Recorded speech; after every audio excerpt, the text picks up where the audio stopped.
presento, mi nombre es Catalina López, soy encargada de comunicaciones de ACIBA y hoy tengo la labor de poder moderar un poco este webinar tan interesante para todos.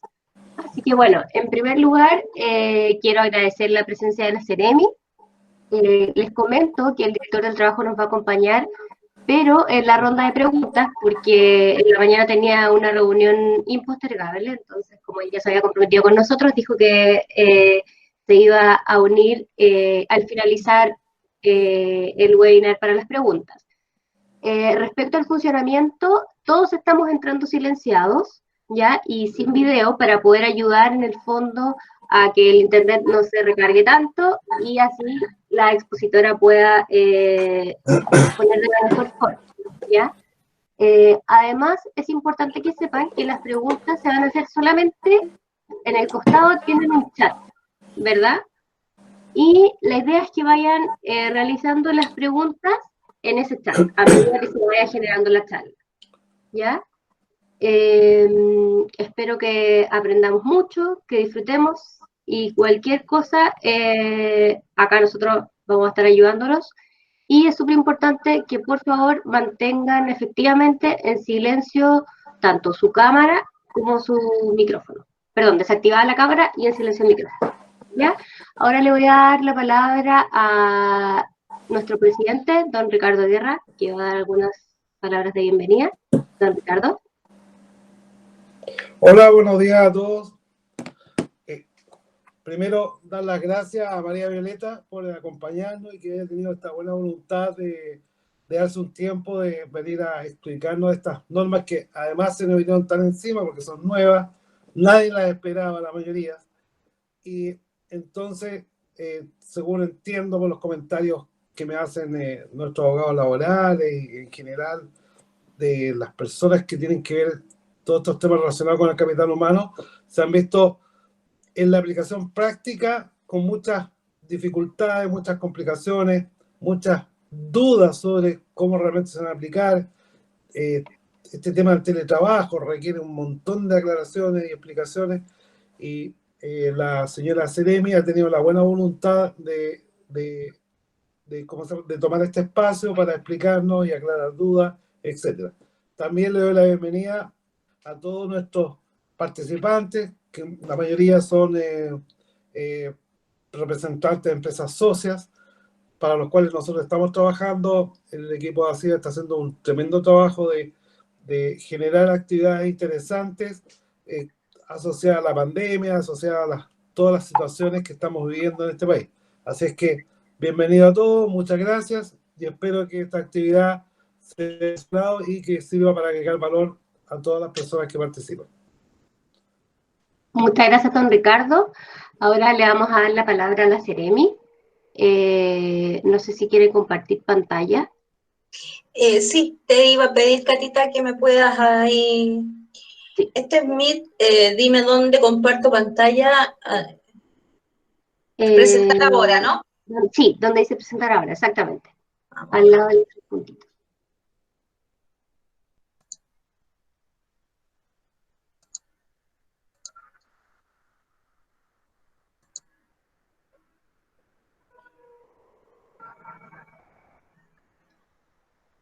Ya, ¿ahí la ven todos? Sí. Bueno, estas son las cosas que pasan cuando es primera vez que estamos usando una plataforma. Nosotros hemos usado Zoom y hemos usado otras. Ya ahora no veo a ver, aquí. Voy a hacer una aclaración, disculpa María Violeta. Los que no ven la presentación, en la lista de invitados, donde dice 34, sale dos veces la Ceremi. Dice María Violeta Silva y María Violeta Silva presentando. Tienen que presionar ahí en presentando para que puedan todos ver la presentación, si es que alguno no la ve. Bueno, mientras ahí todos hacen los ajustes para poder ver la presentación, yo quisiera agradecerle en primer lugar a ACIBA. Esta iniciativa para nosotros resulta fundamental y lo hemos conversado siempre, el rol que juega ACIBA en nuestra región, que juega en nuestro país y cada uno de sus socios y por lo tanto el poder llegar hoy día a todos ustedes a través de este sistema que nos ha requerido muchos desafíos, sobre todo a quienes no somos nativos digitales, resulta fundamental. Antes de iniciar la charla, muchos habrán escuchado, conversábamos con el presidente, cómo hemos ido aprendiendo sobre la marcha. Y cada vez, digamos, hemos ido descubriendo las virtudes de esto y también obviamente las dificultades, pero en definitiva es algo que llegó y tenemos que acostumbrarnos a él. Respecto de la primera pregunta que acabo de ver en el chat, efectivamente vamos a compartir al término de esta actividad todo el material que sea pertinente para ustedes.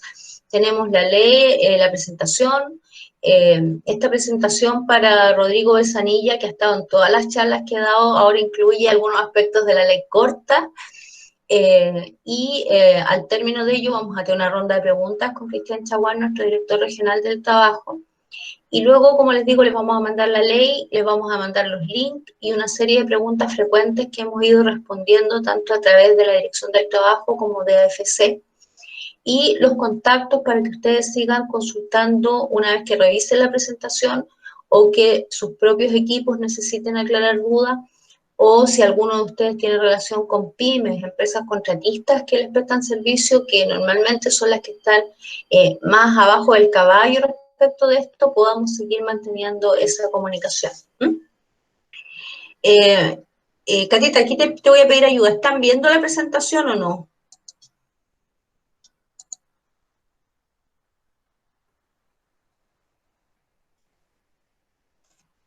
Disculpa, tenía silenciado. Sí. En la parte que dice, en la selección que, como les expliqué, como en la lista de invitados aparece 2 veces, donde dice presentando, ahí uno puede ver tu presentación sin ningún problema. Ya, entonces, asumo que todos la están viendo en este minuto, ¿no? Debería ser, si todos siguieron las instrucciones. Ya. Tú me avisas en caso de cualquier cosa, ¿ya? Ok. Bueno, disculpa, a ver, sí. María Violeta, antes de comenzar, quería recordarles a todos que esto está siendo grabado, así que igual, si es que en algún minuto quieren compartir esto, o lo requieren para sus comisiones, o etcétera, esto va a estar grabado, si es que se puede en YouTube, o no lo sé, pero ya por lo menos vamos a tener el material, para que sepan. ¿Ya? Perfecto. Gracias, Carita. Bien. Bueno, como contexto, nosotros debemos recordar estas 2 leyes que vamos a analizar hoy día, que son la Ley de Trabajo a Distancia y la Ley de Protección del Empleo, se promulgan y se publican y entran en vigencia en el marco de este plan de emergencia derivado del COVID-2019.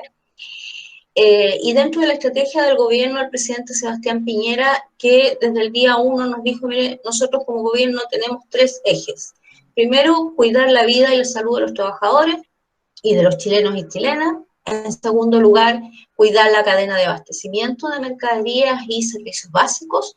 Y en tercer lugar, pero no menos importante, cuidar los ingresos de los trabajadores y las fuentes laborales. Y en ese marco de este tercer eje es que se discuten en el Congreso y se aprueban estas 2 leyes. La ley de teletrabajo, que entró en vigencia el 1 de abril del 2020, y la ley de protección del empleo, que entró en vigencia 6 días después.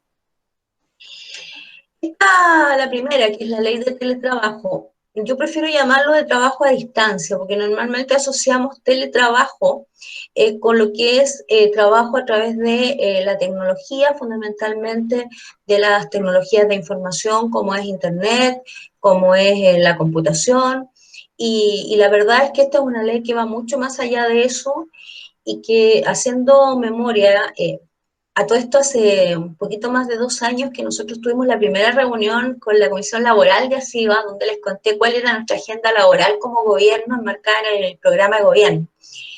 Y si alguno de ustedes tiene buena memoria, una de las cosas que les contamos es que queríamos avanzar en lo que era legislar sobre el trabajo a distancia. Y de hecho, esto fue uno de los primeros proyectos que presentamos en el 2018 como gobierno. Y habiendo mucha coherencia y mucho consenso de todos los sectores políticos en que era necesario avanzar en ello, la verdad es que fue quedando desfasada por otras necesidades y no se volvió a discutir hasta el 18 de octubre, donde vimos que era necesario que muchas empresas pudieran seguir funcionando y lo hicieron a través, digamos, de la casa de los trabajadores, porque no podíamos abrir muchas empresas.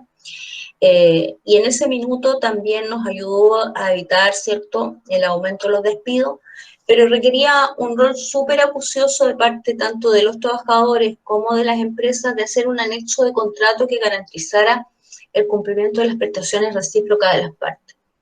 Hasta el 31 de marzo de este año, ustedes lo saben, nuestro Código del Trabajo funcionaba sobre una base de una realidad, que es el trabajo al interior, ¿cierto?, de la empresa, de la unidad productiva, y casos muy puntuales como los repartidores, ¿cierto?, o los vendedores comisionistas lo hacían desde fuera de las oficinas, pero en general no estaba legislado lo que era el trabajo a distancia, a pesar de existir la tecnología para hacerlo. Y eso significaba que teníamos o tenemos todavía una gran parte de personas que pueden ser parte de la fuerza de trabajo que no se podían incorporar formalmente a él. Mamás con niños en situación de discapacidad que no nos pueden dejar solos, o mujeres que están al cuidado de adultos mayores o de personas enfermas, personas en situación de discapacidad que no tienen la facilidad de acceder, ¿cierto?, a un lugar físico en la empresa por movilización o por distancia. Y por lo tanto había muchas relaciones que en la práctica eran laborales, pero eran informales porque se exigía, ¿cierto?, esta presencia física en la empresa. Y por eso creíamos en ese minuto del 2018 que era fundamental avanzar en reconocer hoy día cómo ha avanzado la tecnología, cómo han avanzado los medios de comunicación y cómo hoy día es una realidad que permite que muchos trabajadores y trabajadoras puedan hacer su pega desde cualquier lugar y no necesariamente en la empresa. Yo también señalaba, ¿cierto?, de que por qué le llamamos trabajo a distancia más que teletrabajo, es porque uno tiende a asumir trabajo con tecnología, pero también señalábamos que hay casos puntuales donde una mujer, por ejemplo, que trabaja en un taller de reparación de vestuario, las mujeres solemos llevar toda la ropa, hacerle basta o agrandarla o arreglarla, o llevamos también todos los zapatos para que nos cambien las tapillas. Y hay un pequeño taller, ¿cierto?, y donde uno deja las cosas y después las va a retirar. Perfectamente esas señoras podrían hacer su trabajo en la casa y después dejar, ¿cierto?, la ropa o los zapatos, ¿cierto?, para que uno los vuelva, ¿cierto?, a recoger. Por lo tanto, el ámbito que se abre con un trabajo a distancia es mucho más que lo que estamos haciendo hoy día de conferencias a través de plataformas. Y por eso para nosotros era importante y torna más importante después del 18 de octubre, cuando vimos que teníamos que, o tuvieron que cerrar muchas empresas transitoriamente producto de los hechos de violencia. Y llegado, ¿cierto?, este nuevo fenómeno que es la pandemia del COVID, de la emergencia sanitaria, se hace indispensable legislar al respecto.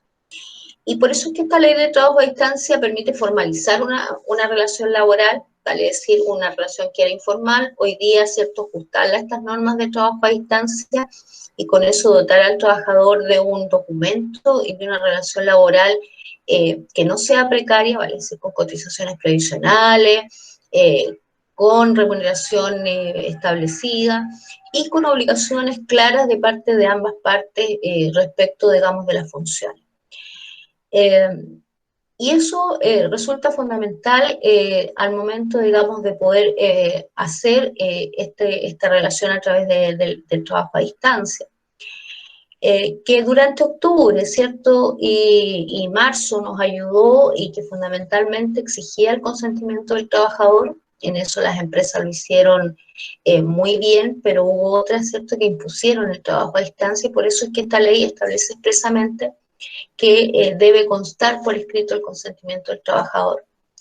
Y además, ¿cierto?, se establece en esta ley la posibilidad de partir con un sistema de trabajo a distancia y hacerlo permanente, o bien volver, ¿cierto?, a un trabajo presencial en la empresa, o a la inversa, partiendo de la relación laboral como una relación al interior físicamente de la empresa, se pueda transformar en trabajo a distancia, dependiendo, digamos, del acuerdo de las partes y las funciones que cada uno, ¿cierto?, debe cumplir. También sabemos, ¿cierto?, de que desde octubre en adelante habían empresas que habían suscrito estos pactos basándose en principios generales de derecho, ¿ya? Esta ley lo que hace también es permitir retomar de manera unilateral las condiciones laborales previas a la suscripción de las modalidades de trabajo a distancia, y se hace cargo de dos dudas que nosotros las conversábamos antes de la charla. La primera es, bueno, yo mando a mis trabajadores a hacer trabajo en su casa, pero aquí estoy obligado. Y la ley señala o vuelve a un principio básico, ¿cierto? Y es que el dueño de los medios de producción es el empleador. Y como tal, es él el obligado a proveer los equipos, herramientas y materiales para el trabajo a distancia o el teletrabajo, y absorber los costos de operación, funcionamiento, mantenimiento y reparación de los equipos relacionados a esta modalidad de trabajo. En eso sabemos que es uno de los primeros grandes desafíos que tenemos, no solo por proveer los equipos, ¿ya? Nosotros cuando tenemos una relación laboral al interior físico de la empresa, como empresa podemos controlar de qué manera el trabajador utiliza los medios y si los utiliza mal o los utiliza bien, y en definitiva si los utiliza mal aplicar el reglamento interno para aplicar sanciones o corregir. Y también tenemos claro, ¿cierto?, que cuando se producen fallas o mantenimiento, el empleador puede darle seguimiento y saber en qué caso hubo negligencia inexcusable del trabajador, hubo dolo después de una investigación, ¿cierto?, y mandar a reparar. Aquí tenemos un trabajador que está físicamente lejos del empleador, por lo tanto no hay algo que es propio de una relación laboral, que es la supervigilancia, digamos, ¿ya? Y por lo tanto ahí requiere una mayor responsabilidad del trabajador respecto de cuidar los equipos, de cuidar los elementos para hacer su trabajo, que va a requerir un cambio sustancial en la cultura de los trabajadores. Nosotros sabemos que hay grupos de trabajadores que son muy responsables con sus equipos, pero también sabemos que hay algunos, ¿cierto?, que no serán la mayoría, pero que en definitiva todavía tienen el concepto erróneo de este conflicto permanente entre la empresa y el trabajador, y por lo tanto, digamos, no cuidan estos elementos. Total, no es mío, dicen, ¿cierto? Me da lo mismo si se echa a perder el computador o si yo bajo un programa malicioso o no aplico, ¿cierto?, los firewall. Y por lo tanto ahí hay un rol fundamental de parte de los departamentos de recursos humanos y también, ¿cierto?, de los departamentos que están de los cuales depende la operatividad del sistema. Yo creo que acá, y los abogados laboralistas que están ahí compartirán conmigo de que un rol fundamental para poder hacer aplicable esta normativa de mejor manera va a ser tener buenos reglamentos internos de orden. Probablemente vamos a tener que seguir agregándoles hojas a estos reglamentos que ya son bastante extensos, ¿ya? Pero también va a requerir un compromiso permanente de la empresa con los trabajadores para ir generando esta cultura de trabajo a distancia. Sobre todo en las actividades que son menos calificadas probablemente, y esto no estoy emitiendo un juicio de valor, simplemente una constatación, donde va a requerir mayor conciencia de parte de los trabajadores de que el echar a perder un notebook, por ejemplo, le puede significar en definitiva la pérdida de su fuente laboral. No por sanción, sino que simplemente probablemente que por el costo cueste reponerlo y su función deba ser asumida por otro trabajador. Y como contrapartida, ¿cierto?, tenemos que la empresa o el empleador tiene un deber, ¿cierto?, amparado en el artículo 184 del Código del Trabajo, que es ser garante de la vida y la salud de los trabajadores. Y eso significa que aun cuando el trabajador físicamente no esté en las instalaciones de la empresa, sigue siendo responsable y garante, ¿cierto?, de que el trabajador concluya su jornada sin estar expuesto a un siniestro de origen laboral. Nosotros ya lo hemos visto, ¿cierto?, con las empresas de transporte, por ejemplo, cómo han ido adaptando sus mecanismos de control para proteger a los trabajadores frente a eventuales accidentes durante el trayecto de despacho, por ejemplo, de mercadería. Y por lo tanto, aquí también esta norma del 184 sigue vigente, el empleador debe, ¿cierto?, seguir siendo garante de la vida y la salud de sus trabajadores y por lo tanto debe tener claro cuáles son los riesgos laborales de un trabajo a distancia, tiene que tener claro y el trabajador saber cuáles son esos riesgos, cuáles son las medidas de higiene y seguridad y cuáles son, por cierto, los elementos de protección personal que se deben usar. Y en esta materia lo conversábamos con el presidente, sin lugar a dudas que la ley establece un marco general, pero van a tener que ser los reglamentos respectivos, en este caso no solo de la subsecretaría, sino que también de otros organismos como la SUCESO, como las propias mutuales, ¿ya? Y la Dirección del Trabajo, y eventualmente los tribunales los que van a ir definiendo este marco, ¿cierto?, del artículo 184. Nosotros ya hemos visto, ¿cierto?, en las noticias en los últimos días, que si bien es cierto, esta ley de trabajo a distancia se ha transformado en una herramienta importante, vemos que tenemos trabajadores con más problemas ergonómicos porque no tienen los elementos en su casa como una buena silla, no han efectuado el análisis, ¿cierto?, de la luminosidad. Muchas veces las mujeres, sobre todo, no tienen el espacio para hacerlo y tienen a los niños trabajando en brazos. Yo conozco una que está ahí en la vídeo que no tiene el espacio donde tener a su hijo. Y por lo tanto, digamos, se van generando riesgos que son nuevos y que son muy limítrofes entre lo que es la vida privada del trabajador y su intimidad familiar con lo que son los riesgos laborales propiamente tales. Y por lo tanto ahí tenemos un doble desafío. ¿Cómo prevenimos sin alterar esa intimidad?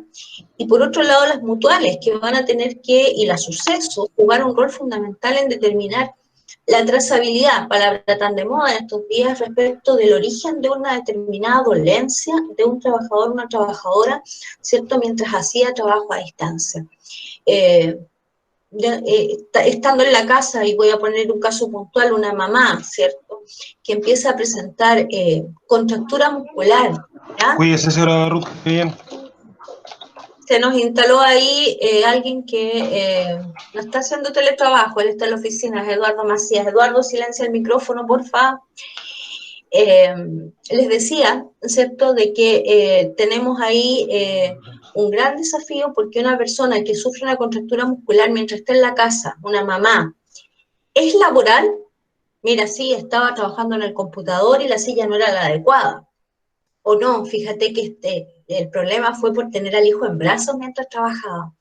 Por lo tanto, ahí vamos a tener un ámbito tremendo de casuística que vamos a tener que ir abordando. Conversábamos con el presidente antes de partir la charla que obviamente tienen que ser los organismos técnicos, las mutuales, la SUCESO y la Dirección del Trabajo en primera instancia quienes se pronuncian. Y esperamos que no muy pronto, pero va a ser así, sean los tribunales laborales quienes tengan que pronunciarse respecto de dónde están los límites de esta norma.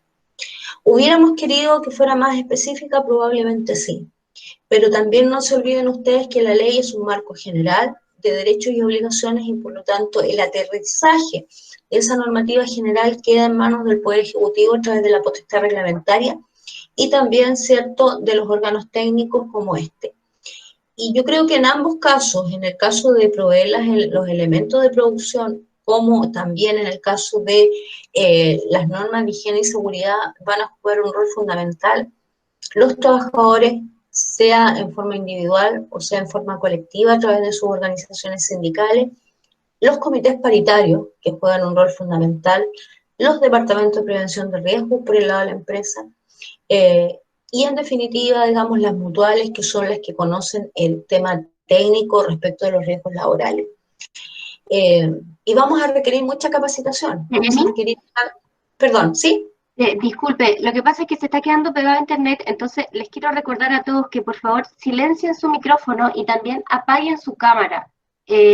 Cuando apagan su cámara, el sistema ocupa menos memoria de internet, entonces ayuda a que todo fluya mejor. Solamente dejemos la pantalla de la Seremi encendida para que no se quede pegado a internet y todos podamos escuchar de la mejor forma su presentación. Eso, muchas gracias. Disculpe, Seremi. No te preocupes, Catita.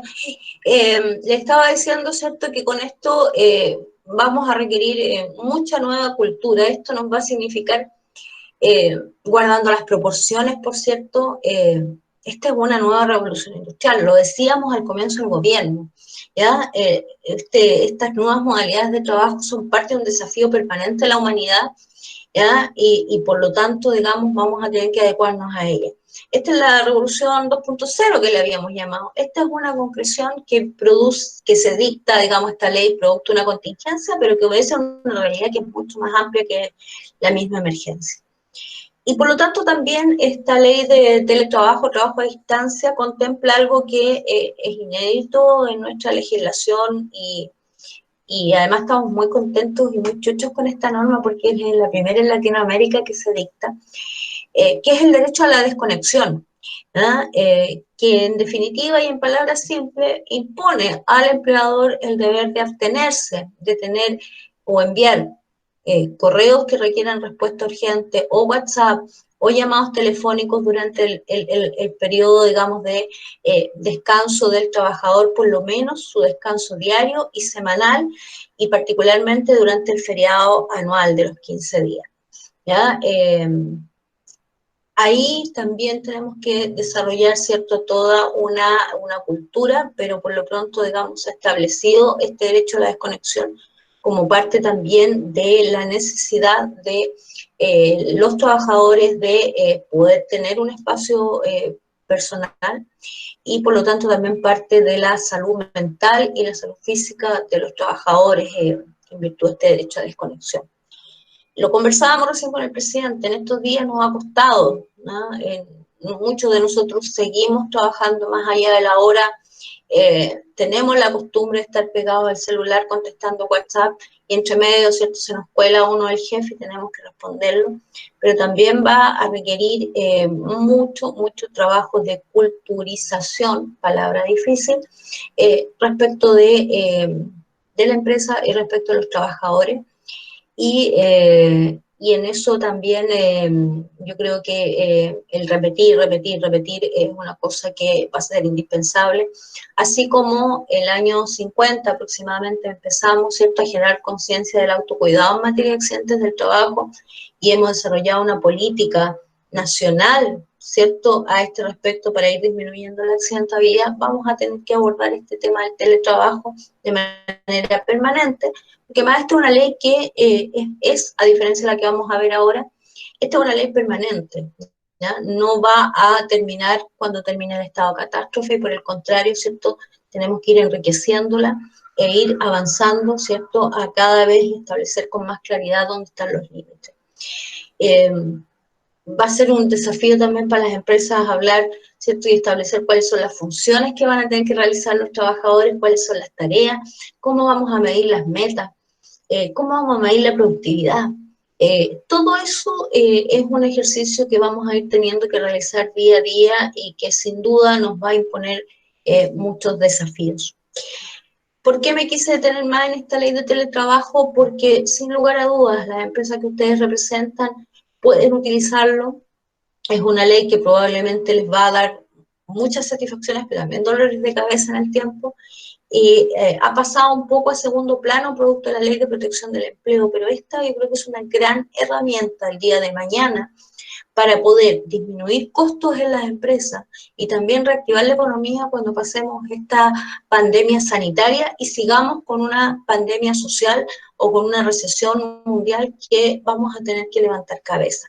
Esta es una de las herramientas que nos va a permitir el día de mañana poder, ¿cierto?, salir en mejor pie y más pronto de la emergencia económica que se nos está viniendo junto con la pandemia sanitaria. Dudas y consultas respecto a la ley de teletrabajo, como dijo la Catita, las vamos a ver al final de la presentación. Y ahora vamos a pasar un poco más rápido a la ley de protección del empleo, no porque sea menos importante, sino que porque a diferencia de la anterior, esta es una ley de emergencia, para la emergencia y con vigencia durante la emergencia sanitaria. En principio, digamos, así se pensó y así se dictó. Es probable, digamos, de que tengamos que ir viendo su evolución en estos meses para ver si una vez superada la emergencia sanitaria tenemos que implementar una prórroga de esta ley para salir de la emergencia económica. Y por ello, digamos, descansa sobre el tercer eje que yo les decía, que es proteger los ingresos de los trabajadores y las fuentes laborales. Nosotros sabemos desde octubre que ya habíamos tenido, sobre todo en las pymes, un tremendo golpe que había significado muchos despidos, que había significado, ¿cierto?, mucha incertidumbre, y que también los economistas nos habían dicho que nos iba a tener en marzo con un desempleo, una desocupación de 2 dígitos.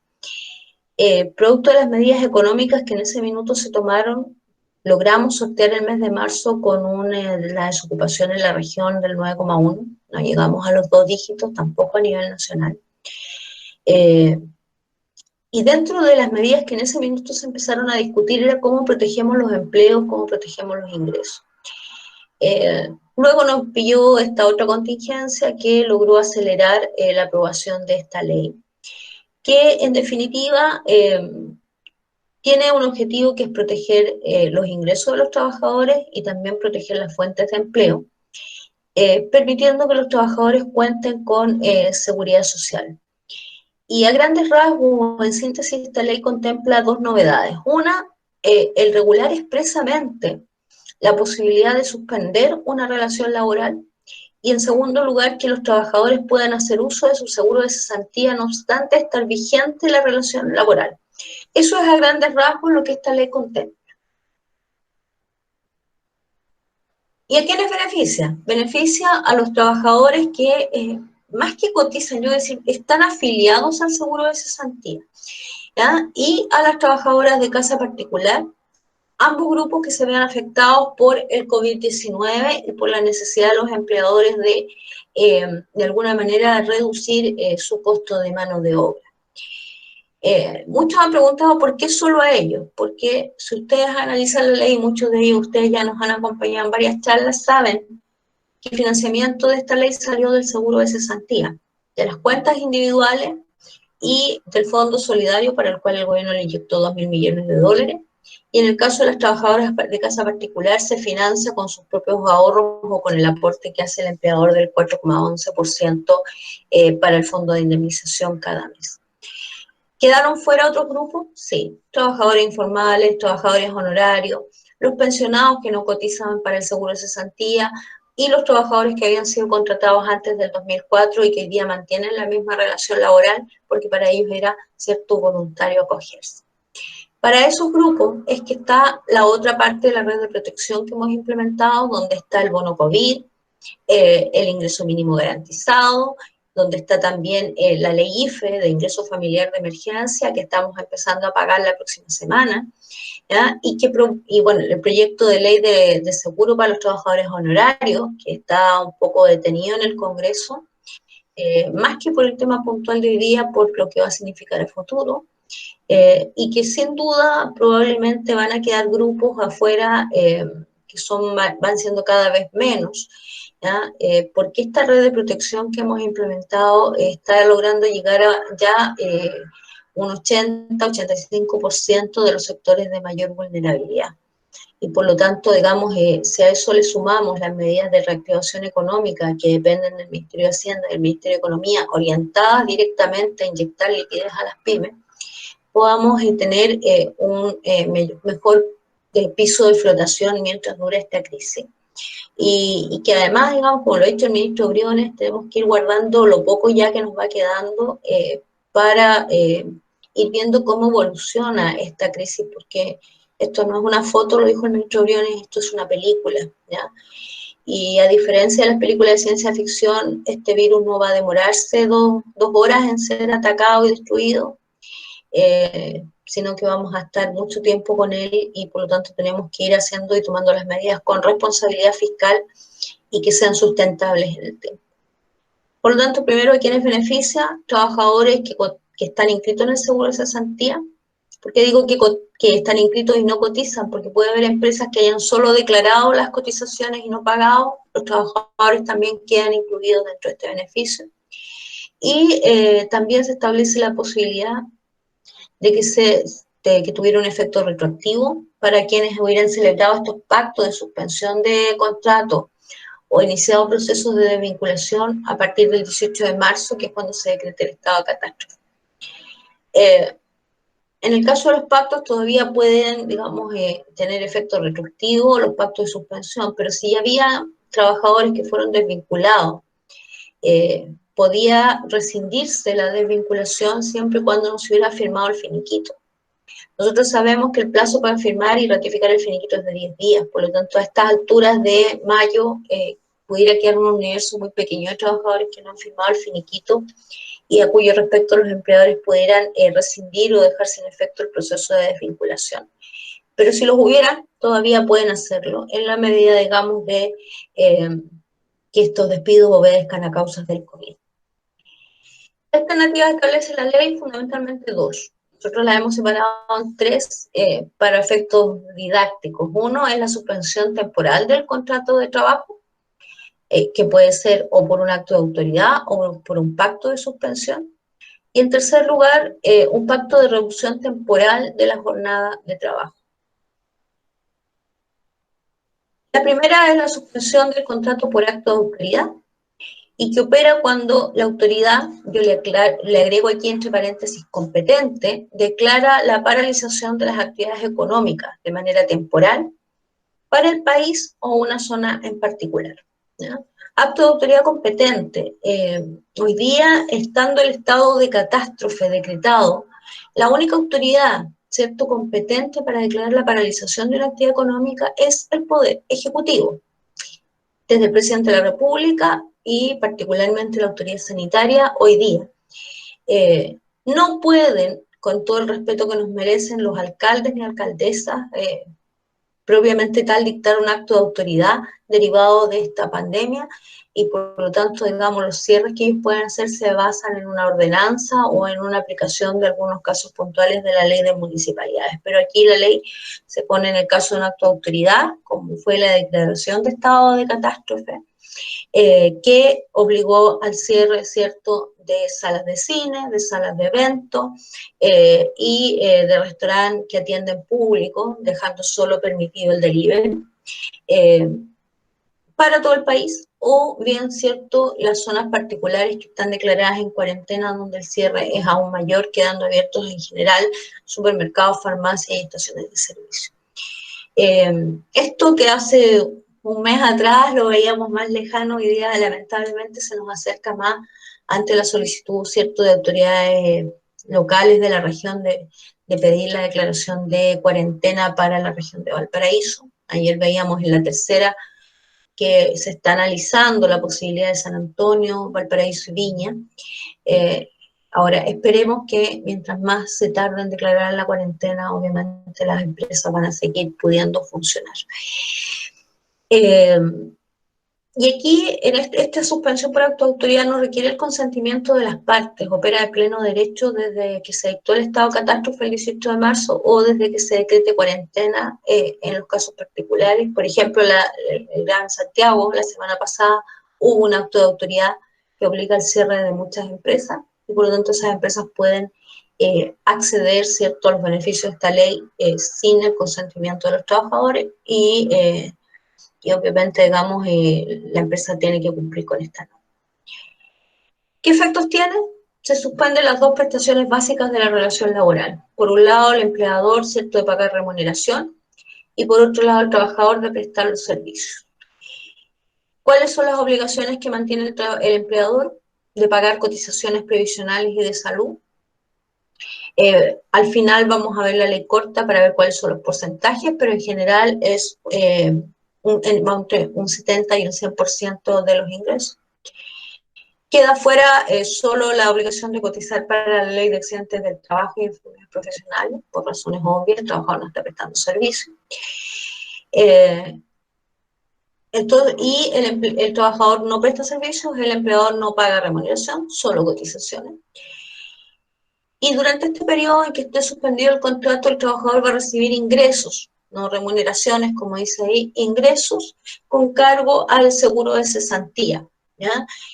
Sea a través de su cuenta individual, sea a través del Fondo Solidario de Cesantía, y en el caso de las trabajadoras de casa particular, de su fondo de indemnización de AFP.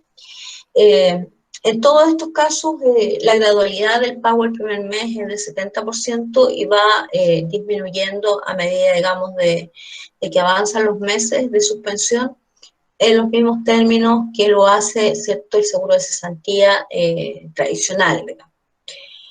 Esta ley originalmente además estableció que no se podría despedir a los trabajadores por razones de caso fortuito o fuerza mayor asociadas al COVID-19.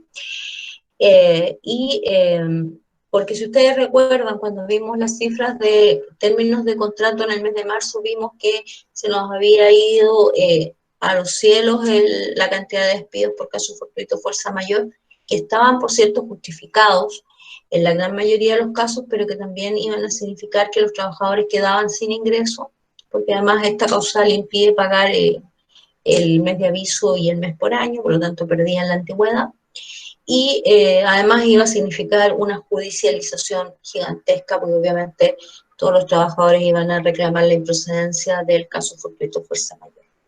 Solo queda restringida al COVID. Otros casos fortuitos fuerza mayor no quedan excluidos, sin perjuicio que siempre son los tribunales laborales los que deberán determinar la procedencia o justificación del despido. La segunda posibilidad de suspender esta relación laboral es por un pacto. Aquí estamos hablando de empresas o actividades que se han visto afectadas, total o parcialmente, por la crisis, y que no les afecta directamente, que no quedan incluidas directamente dentro de la suspensión por acto de autoridad, y que quieran acordar con sus trabajadores la suspensión temporal de los contratos de trabajo. Por ejemplo, las estaciones de servicio. Nosotros sabemos que tienen que seguir funcionando porque son esenciales. Sin embargo, hoy día se vende menos combustible, por lo tanto, en lugar de tener 5 atendedores, voy a tener 3. Puedo suspender parcialmente, ¿cierto?, respecto de algunos trabajadores y otros que continúen prestando servicios. O bien respecto de una sucursal y cerrar otra, como lo han hecho los bancos, por ejemplo, de manera, digamos, de que haya trabajadores que puedan suspender su relación laboral y otros seguirla prestando. Hoy día tenemos que agregar ahí, lo vamos a ver después, que la ley corta establece un parámetro objetivo cuando se entiende que una actividad está afectada, total o parcialmente, fundamentalmente derivado de la baja en las ventas, en relación con el mismo periodo del año anterior. Hoy día las empresas pueden acogerse a este pacto de suspensión. No es como contrariamente algunos pensaban, ¿cierto?, de que había que inscribirse entre el 6 o el 15 de abril y el 24 de abril y solo las empresas que se preinscribieron en AFC podían acceder a esta suspensión. ¿No? Pueden acogerse a esta suspensión todas las empresas mientras dure el estado de catástrofe. Y los efectos son exactamente iguales. Las partes quedan liberadas de sus prestaciones principales. El empleador debe pagar las cotizaciones previsionales y de salud. Los trabajadores reciben un ingreso con cargo al fondo de cesantía y se prohíbe el despido, ¿cierto?, por caso fortuito o fuerza mayor asociada al COVID.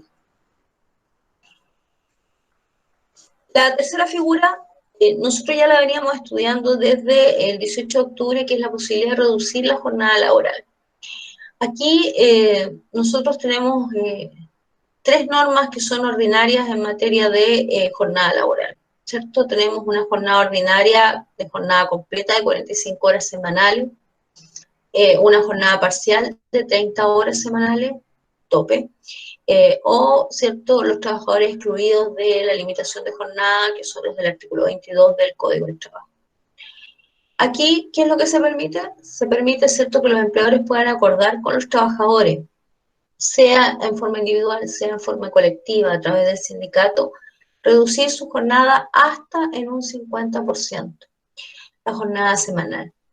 Y por lo tanto también se permite, ¿cierto?, que los empleadores reduzcan el pago de la remuneración a lo efectivamente trabajado. ¿Vale? Es decir, si trabajan en un 50%, pagar hasta un 50% de la remuneración. Y la carga previsional equivalente a la reducción. El trabajador va a seguir recibiendo esa remuneración de acuerdo a la reducción, pero además va a recibir un complemento adicional equivalente hasta un 25% de su ingreso con cargo al seguro de cesantía. Por lo tanto, el trabajador queda en la práctica con ingresos equivalentes a un 75% de la remuneración normal. Y aquí, a diferencia del caso anterior, la relación laboral no está suspendida, sigue vigente, por lo tanto, corresponde el pago de los beneficios como aguinaldos, asignaciones, bonos y otros conceptos excepcionales, excepto que se pagan por concepto de remuneración.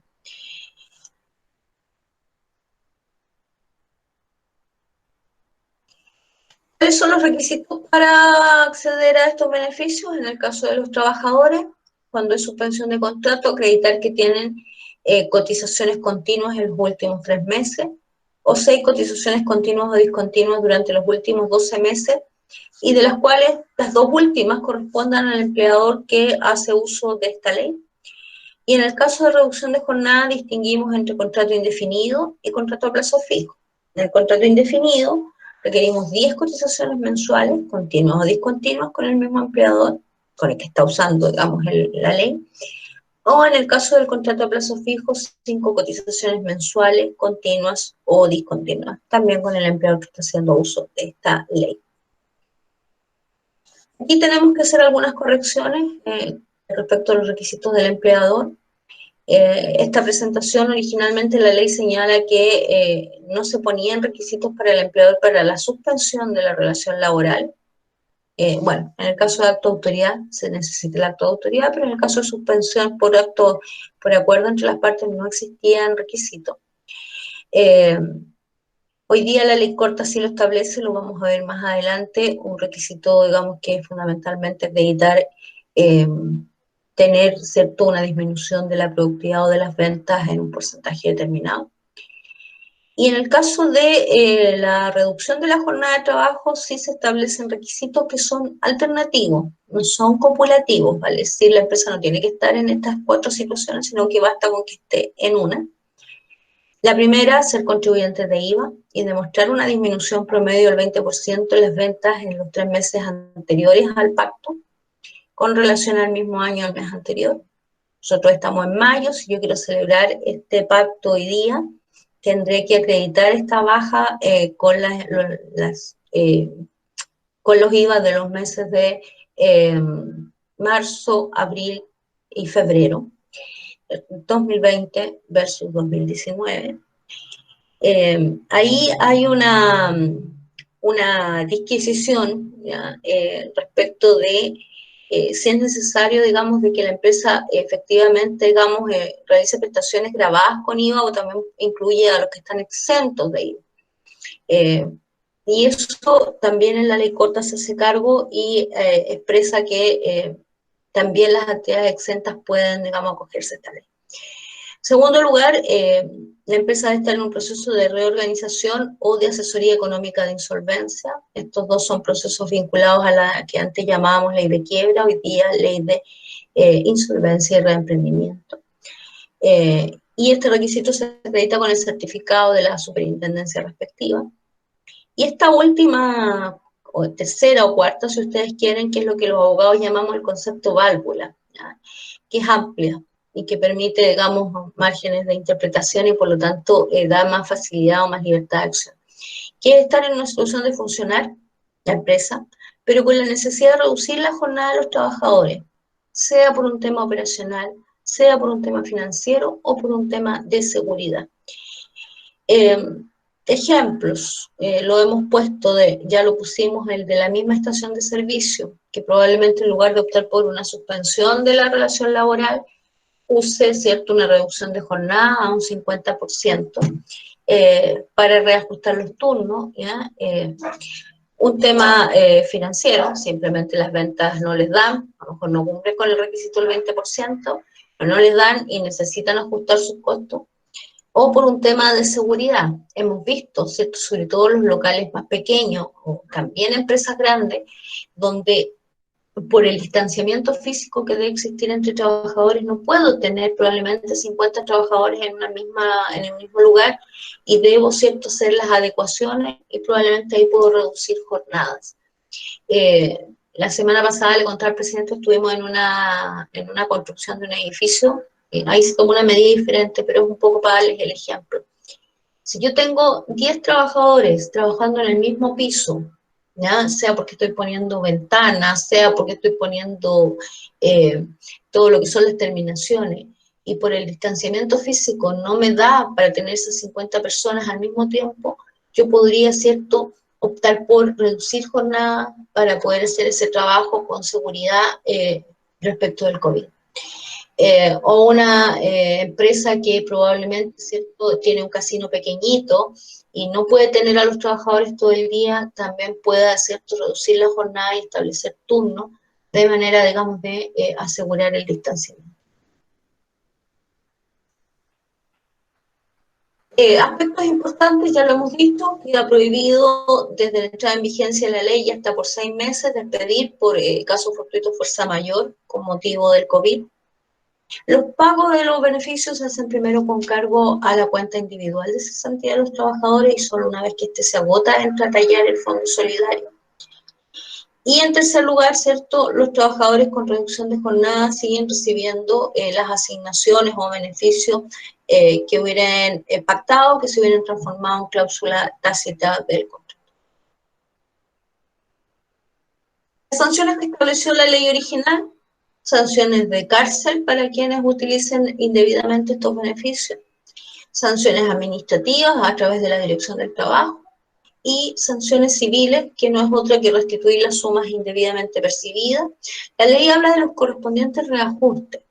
Si ustedes recuerdan, hace 2 semanas atrás, a propósito de Cencosud, salió un dictamen de la Suceso, o de la Super de Pensiones, perdón, que dice que además, ¿cierto?, las empresas van a tener que restituir con la rentabilidad que esperaba el fondo, ¿cierto?, de cesantía para esos ahorros que se sacaron.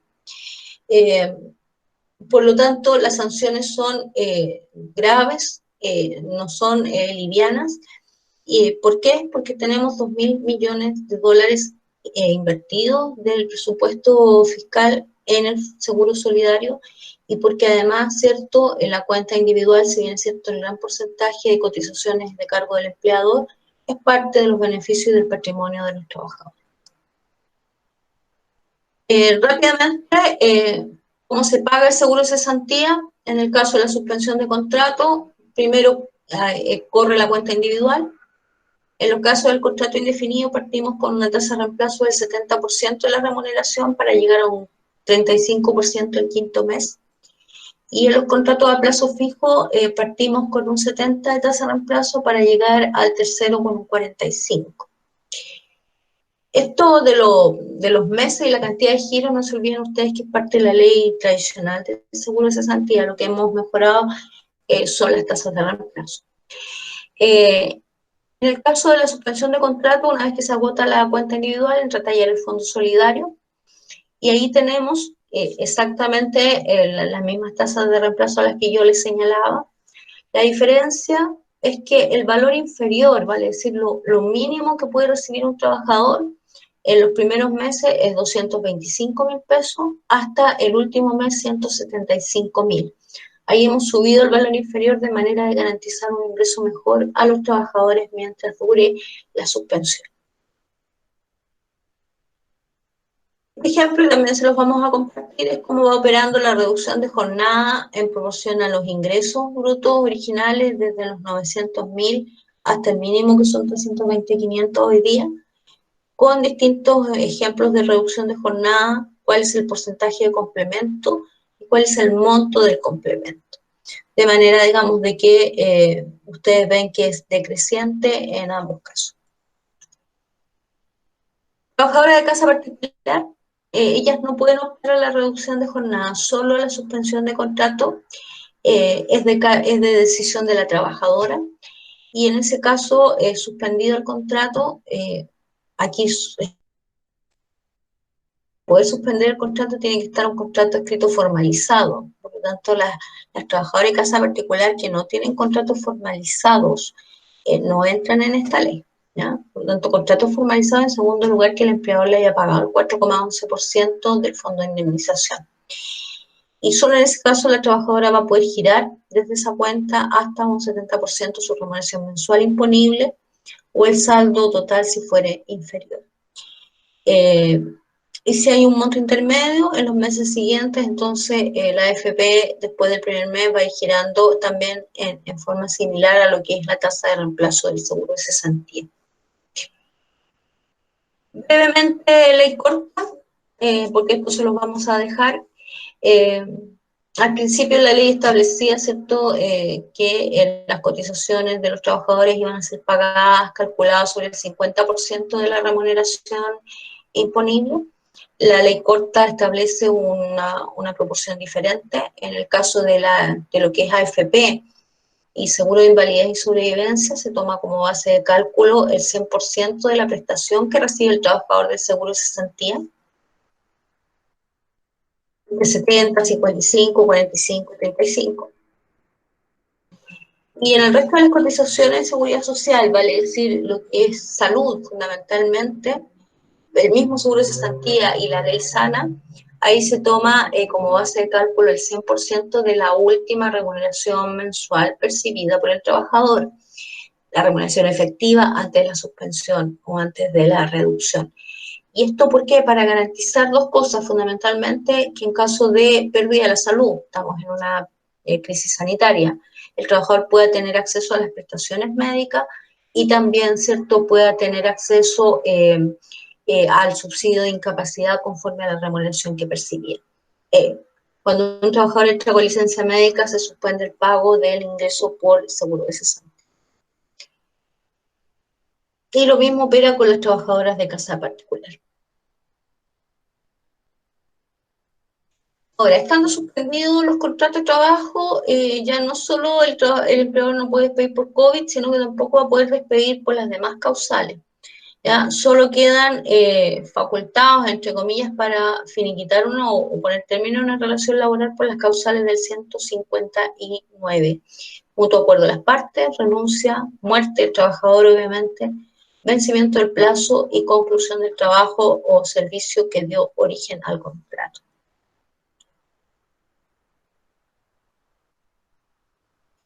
Había una duda respecto a las empresas esenciales. Las empresas esenciales por regla general no podían suspender la relación laboral. Se establece precisamente que van a poder pactar suspensión convencional las empresas que están excluidas en la medida en que las funciones no sean indispensables o necesarias para la continuidad de las actividades de la empresa. Un ejemplo muy burdo probablemente, la empresa de abastecimiento eléctrico podría pactar suspensión con los auxiliares de aseo. La otra, y esta probablemente nos va a generar aquí más de alguna pregunta y dudas, y es que las normas de suspensión de contrato no aplican a las trabajadoras que gozan de fuero maternal. Y digo que nos va a generar problemas o dudas porque el fuero maternal es más extenso que el descanso de maternidad, de pre y postnatal. Por lo tanto, ¿qué hago yo con una mamá que terminó, ¿cierto?, su descanso de maternidad o la licencia por enfermedad de hijo menor de 1 año y tiene que volver a trabajar? ¿Tengo que pagarle las remuneraciones completas o no? Es una de las cosas que tiene que zanjar, en definitiva, probablemente la Dirección del Trabajo. Con esto se buscó proteger a las mamás, y por lo tanto, digamos, quedó establecido así. Y lo otro es que los efectos de los pactos de suspensión convencional y de reducción comienzan a regir a partir del día siguiente a la suscripción o a más tardar al primer día del mes siguiente.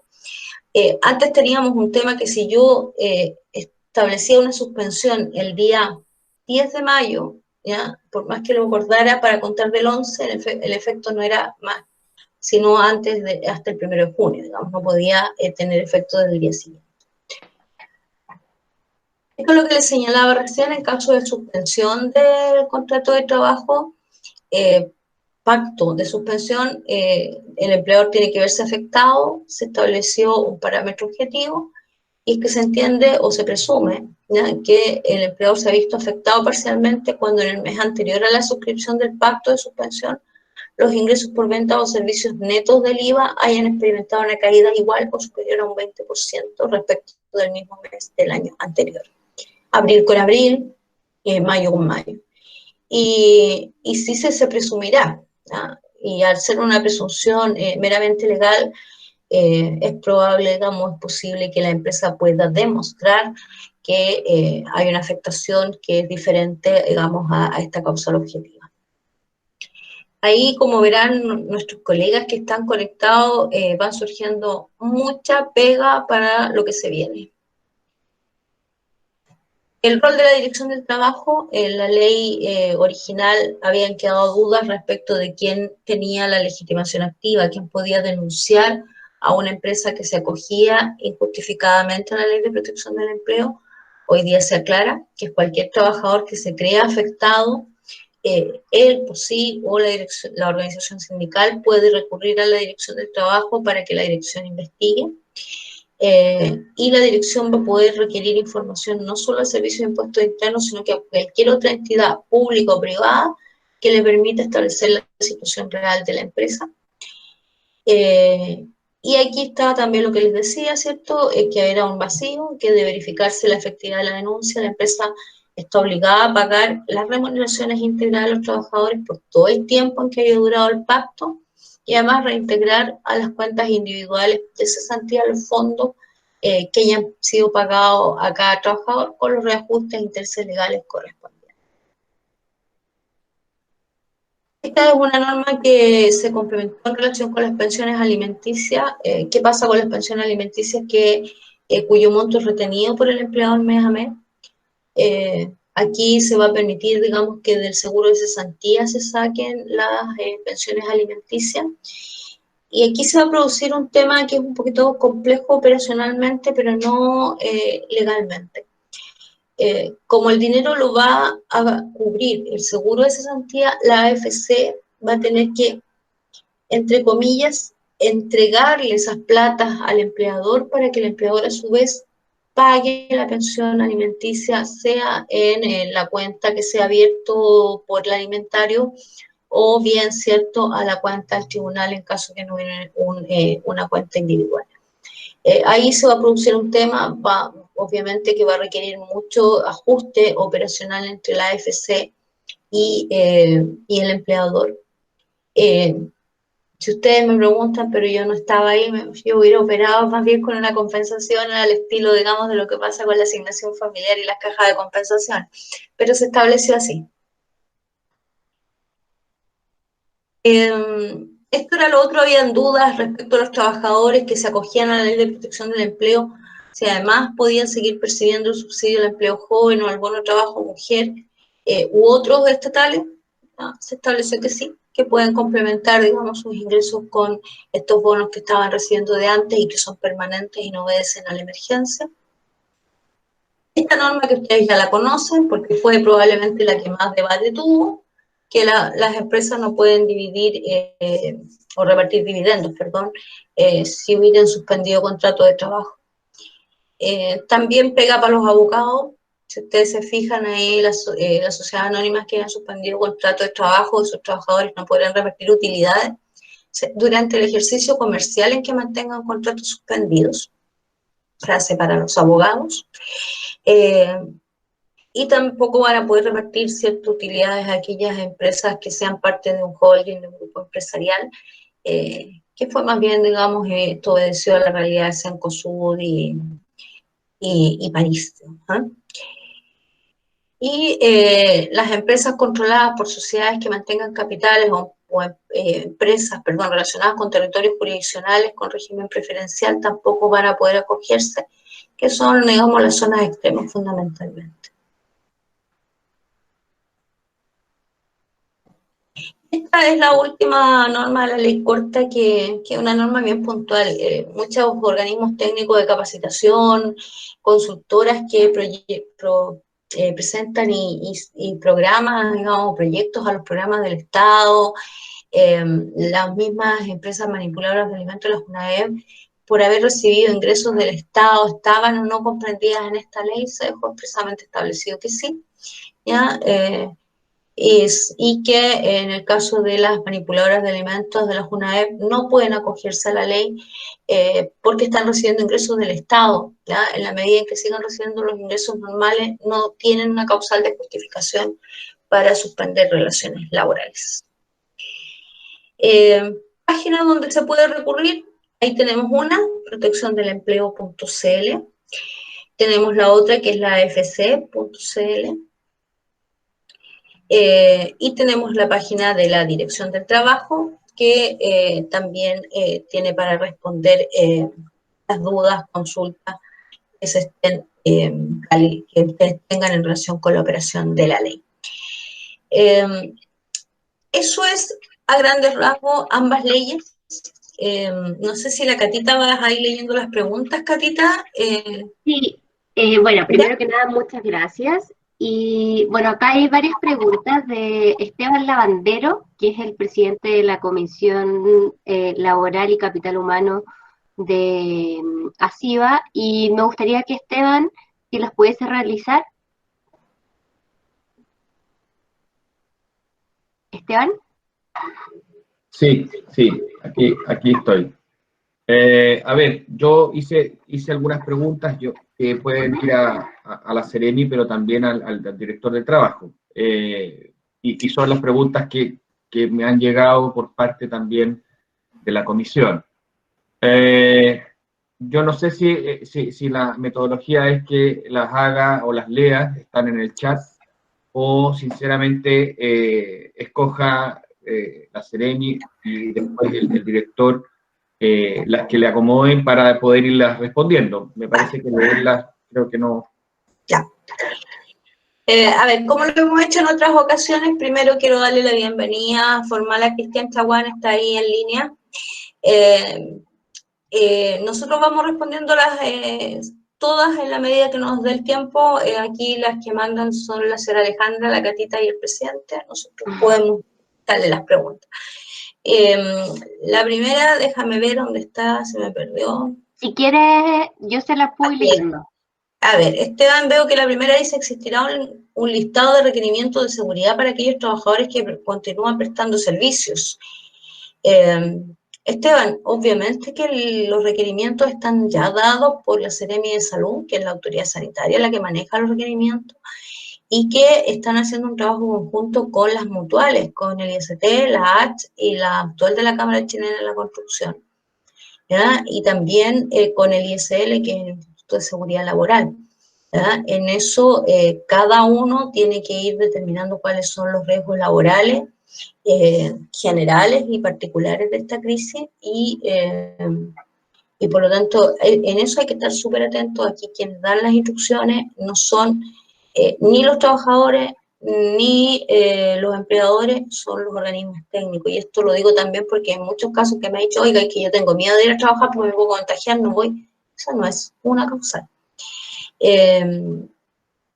Así que antes de, Cristian, yo no sé si hay algo que se me haya quedado en el tintero de algo que va a hacer alguna observación, algún análisis que tú nos puedas compartir ahí desde la Dirección del Trabajo. Hola, ¿me escuchan y ven? Sí. Sí, perfecto. Bueno, yo estaba en otra videoconferencia, me sumé solo la parte final, prácticamente no estaban terminando. Pero siempre reforzar el rol que se le da a los comités paritarios, a los propios sindicatos y a la participación de los trabajadores. En la aplicación del artículo 184, que tiene que ver con disponer de todos los recursos y medios para minimizar la exposición al riesgo de accidentes o enfermedades profesionales, es importantísimo que involucremos a los comités paritarios y también a través de la ley 16.744 trabajemos en conjunto con las mutualidades. Mucha información anda circulando respecto a esta primera pregunta, por ejemplo, de protocolos, de qué insumo hay que aplicar, de cuál es el mejor producto para sanitizar, de cuáles son los EPPs que hay que ocupar, etcétera. Y ahí, independiente que uno pueda tener un departamento de prevención de riesgo o incluso asesoría externa, es importante que asuma cada uno su rol y en particular la mutual apoye en ese sentido con información oficial. Y de todas formas, digamos, si no, derivar al servicio de salud, porque ahí está la base y las directrices que se están dando para todo. Los trabajadores muchas veces tienen inquietudes, estamos bombardeados por redes sociales y medios de comunicación sobre un escenario muy poco optimista, por ponerle algún calificativo, y el estrés laboral aumenta. Hay mucho que compromete la salud mental también, que eso después se manifiesta en temas de dolores de cabeza, problemas osteomusculares, y efectivamente la convivencia dentro del trabajo se vuelve media compleja. Entonces yo quería destacar eso, no sé si lo habían tocado, pero el rol de los trabajadores, de los comités paritarios y las instancias de participación también. Gracias, Cristian. Efectivamente, digamos, nunca está de más, y lo dije al comienzo, hay que repetir porque es parte fundamental. Esteban, si respondimos, si no, después al final me vuelves a consultar. Pregunta también aquí, Esteban, dice, para empresas proveedoras de otras empresas de servicios básicos y esenciales, ¿podrán funcionar durante una eventual cuarentena? Sí, dependiendo de la empresa. ¿Y cómo? A través, digamos, de los permisos que se otorgan colectivamente. Aquí nos vamos a ir al ejemplo de Santiago, ¿ya? En Santiago, ¿cómo se han tramitado los permisos para los trabajadores? Corresponde al empleador hacer la solicitud completa y dependiendo del giro para poder seguir funcionando. Estudios contables de arquitectos, abogados, ¿se pueden acoger a la disminución de jornada con beneficio de AFC? Sí. Dominique pregunta, le voy a pedir a Cristian que la conteste, ¿ya? No porque no tenga respuesta, sino porque quiero la versión de la ET. Dice la Dominique pregunta, respecto a la reducción de la jornada laboral, y lo relaciona con el derecho a la desconexión, que hablamos que es para la ley de trabajo a distancia, que es permanente. ¿Cómo controlamos que el empleador que haya acordado la reducción no mantenga la misma carga laboral, ¿cierto?, con los trabajadores y por lo tanto los requiera a cualquier hora, en el fondo? Dice, bueno, ¿cómo fiscalizamos el cumplimiento de la reducción de jornada, Cristian? Bueno, hay ya dictámenes sobre teletrabajo, lo cual no exime el control de asistencia. El teletrabajo es distinto al artículo 22, por ejemplo, que uno aplica a gerentes, administradores o vendedores, por ejemplo, comisionistas que no tienen un horario definido. El teletrabajo da un marco, de todas maneras, en que la persona al menos tiene que desconectarse 12 horas entre una jornada y otra. Hay que fijar ciertos marcos referenciales de cómo estar activo, qué implica recibir o no instrucciones, porque un trabajador perfectamente, por ejemplo, puede recibir una instrucción a las 2 de la mañana a su correo, pero no contestarla porque está durmiendo y la contesta a la jornada siguiente o la mañana siguiente cuando le toca responder. Estamos hablando de algo relativamente convencional, pues si estamos de un servicio de emergencia que tengo que salir corriendo porque soy el chofer de la ambulancia, ¿cierto? Sino que algún trabajo más o menos estándar. Entonces, hay distintos controles telemétricos que ustedes pueden validar incluso en la dirección del trabajo. Hay algunos software que están certificados por nuestro servicio en que uno sí se conecta, por ejemplo, registra la asistencia. Así como en algún minuto se evolucionó hacia el control biométrico y se pidió a las empresas que proveían de este sistema certificarse la inspección. También ahora para el teletrabajo se están dando algunas, yo no les puedo dar nombres ni marcas de software, pero sí se están dando algunas certificaciones de algunos software que se instalan para poder ir registrando el tiempo de conexión o de disponibilidad para trabajar. Muchas gracias, Cristian. Nuestro presidente quiere realizar una pregunta, así que le voy a dar el pase, don Ricardo. Hola, Cristian, gusto saludarte. Bienvenido, te doy la bienvenida ahora que sabía que tú ibas a llegar un poquito más tarde. Mira, yo estaba escuchando con mucha atención, todo muy buena la exposición de la Ceremi, creo que fue muy interesante y hay algunos temas que nos gustaría precisar, sobre todo que son temas que hemos conversado con los demás socios representantes de las empresas asociativas. Hay un tema que es bien importante, que yo no sé si esto es materia laboral o si de algún modo ya se habrá resuelto, que tiene que ver con los dividendos obligatorios. Muchas de las empresas locales, o sea, regionales, la mayoría son empresas familiares y que en su estatuto tienen obligación por la ley de sociedad anónima de pagar un dividendo mínimo. Entonces se encuentran con la dificultad y con todas estas regulaciones que han salido respecto a que aquellas empresas que pagan dividendos no debieran poder aplicar estas normas o leyes especiales para protección del empleo. Entonces se produce como una especie de desequilibrio, es decir, bueno, si yo estoy obligado porque el accionista que tiene el 0,5% de la empresa me obliga a pagar el 30%, porque por ley no le puedo decir que no, entonces eso significa que no voy a poder aplicar las normas ¿cómo se llama?, de protección del empleo. Salió una ley corta al respecto, pero después había quedado de revisarla. Ese es un tema que nos interesa bastante a la empresa local. Sí. Sí, efectivamente, presidente, la idea, digamos, es uno de los temas por los cuales todavía no tenemos, digamos, el texto completo de la ley, pero el objetivo, digamos, y la idea era que sobre el mínimo no se pudieran acoger, o sea, las empresas que acuerdan revertir dividendos sobre el mínimo legal no pudieran acogerse, pero ahí todavía está la duda, presidente. Ya, perfecto. Entonces debíamos estar atentos porque la verdad es que en muchos casos la gente no quiere repartir, ¿no? Pero basta con que haya una persona que tenga una acción que diga, mire, yo no estoy de acuerdo y nos obliga a pagar el mínimo. Y además hay empresas, sociedades anónimas que son en realidad empresas familiares y para ellos es súper importante, digamos, el tema de los dividendos, es parte, digamos, de sus ingresos. Es su sueldo. Sí, en el fondo es el sueldo. Sí. No, porque lo mismo que pasa, por ejemplo, en la sociedad de personas, pasa una situación bien especial, que la ley laboral, o sea, la ley tributaria, nos permite tener un sueldo con un tope máximo. Bueno, esto va a cambiar a contar de febrero, puede cambiar, pero nos permitía tener un tope máximo de sueldo de algo de 2.100.000 pesos. Pero la verdad es que eso no es la realidad, porque el sueldo real de uno lo comparte entre ese sueldo máximo obligatorio más un retiro mensual que hace todos los meses. Y esos retiros van a ser considerados como dividendos para estos efectos, como retiro de utilidades, y va a limitar el acceso a la aplicación de estas normas. Presidente, no se olvide que esta ley es por la contingencia. Ya. ¿Ya? Y por lo tanto, además, eso usted lo complementa con la norma tributaria, ¿cierto? De que nos habla de años tributarios que están desfasados respecto de esta realidad, no debería haber esa dicotomía.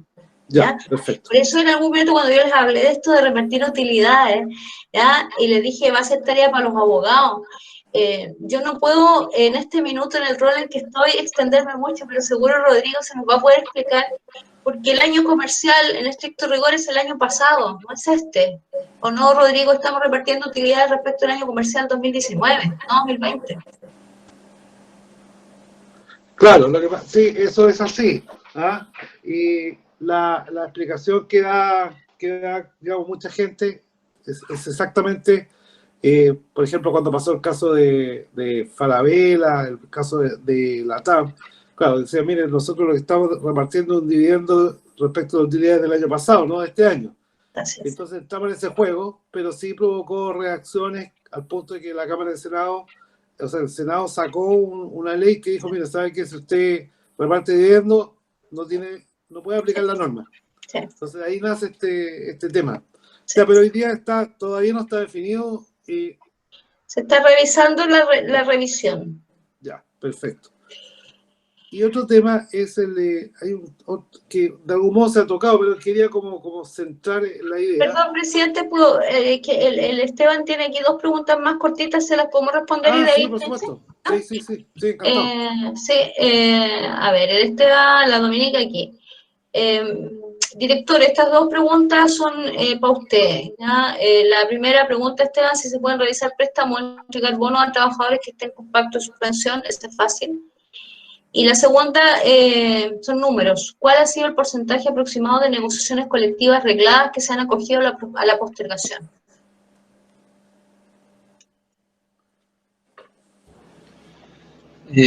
Bueno, lo primero, cuando se trata de un acuerdo entre las partes y se formaliza un préstamo, un anticipo, no está prohibido hasta donde yo sé. No habría una restricción para eso, ¿ya? Sí, deberían estar los topes nomás. Sí, todo, claro, porque después los descuentos no pueden exceder el 15%, y eso hay que ver el número de cuotas para que el trabajador reintegre si es vía, entiendo que va a ser vía por descuento de planilla, el pago de los anticipos o préstamos. Entonces, incluso hay convenios colectivos que contemplan préstamos blandos y más o menos importantes, expresado en número de sueldos a veces. Entonces, eso hay que cumplirlo, eso hay que seguir implementándolo y no tiene que ver con lo otro, porque una cosa es cuando tú percibes el dinero y otro cuando lo devenga. Entonces, eso hay que mantenerlo así. Respecto a la información de la negociación colectiva, hemos mantenido un flujo permanente. Nosotros, no tengo el número exacto del último mes y medio, 2 meses de la contingencia, pero a la región le corresponden aproximadamente 300 negociaciones por año. De esas negociaciones, suspensión de ellas, hemos tomado conocimiento de 1 o 2 casos, por acuerdo de las partes, no más que eso. Y en paralelo se siguen generando negociaciones. Hace poco tuvimos un resultado exitoso con una mediación en la provincia de Petorca. Ahora estamos en la 4ª sesión de mediación, en un ratito más, en la provincia de San Antonio. Es decir, nosotros estamos permanentemente atendiendo los requerimientos de la negociación colectiva. Si el sindicato con la empresa se ponen de acuerdo y deciden suspender este proceso por unos meses más, hoy día la ley lo faculta. Si deciden negociar, se pueden acoger, digamos, a lo que la ley establece como plazo y siguen el proceso normalmente. Y si llegan a la instancia de mediación, nosotros vamos a estar con el equipo a lo mejor por esta vía mediando, no presencialmente como antes, como típicamente se hacía, pero seguimos operando y funcionando normalmente. Cristian, a propósito de lo mismo, ¿le podemos contar ahí a nuestro auditorio en qué está el tema de la postergación de los directorios sindicales? Sí, salió un acuerdo de la Cámara de Diputados, recién firmado, tiene que avanzar legislativamente el tema. Creo que firmaron ayer. Fue un comunicado que el subsecretario nos compartió hoy por los distintos canales. La Cámara de Diputados habría aprobado eso. Ahora, temas que a veces le llegan a las empresas de rebote son esta imposibilidad de los directorios de las organizaciones sindicales para renovarse, que normalmente requieren de votación.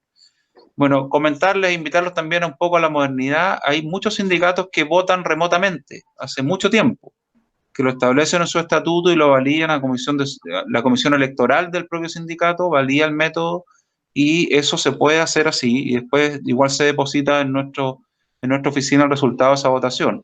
Esto lo hacen principalmente organizaciones que tienen sucursales o centros de trabajo en distintas regiones o provincias. Por otro lado, nosotros hemos tenido la instrucción de no concurrir como ministro de FE para no exponernos ni como funcionarios ni a los socios a aglomeraciones de gente, porque acuérdense que no se pueden juntar más de 50 personas por disposición sanitaria.